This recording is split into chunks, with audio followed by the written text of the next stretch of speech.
cho một bữa tí bây giờ nữa rồi nó cho tới chơi ta xem rồi nữa đi chơi ta xem nhau đi chơi đi nó tới chơi những nó có xã tạt tổng nữa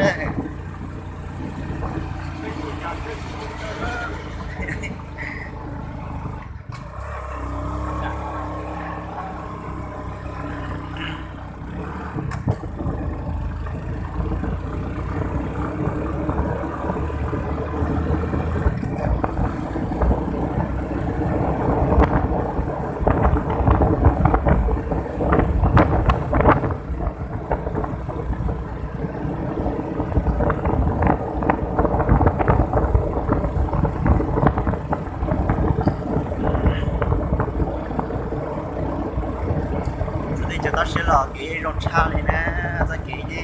lối lối kia xứ ta sẽ mà, sau khi ta sẽ mà ít thời gian như vậy là,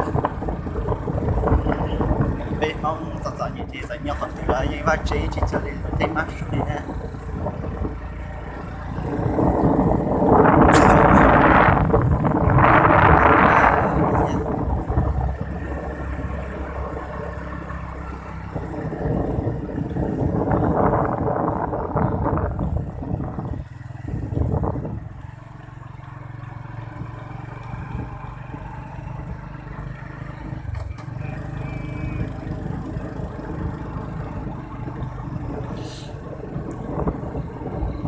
Ta sẽ giải quyết được rằng là chỉ mới ý đầu tiên này mới nè, chắc chắn nhất chỉ ý đầu tiên này xưa.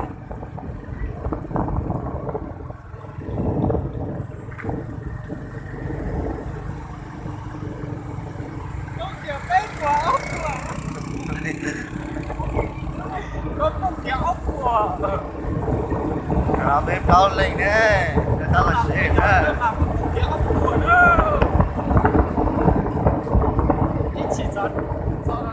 Cái sao mà có chuyện đó là yếu cho nó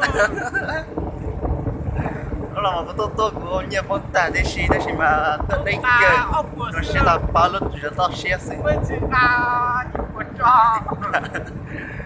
với chuyện gặp nó của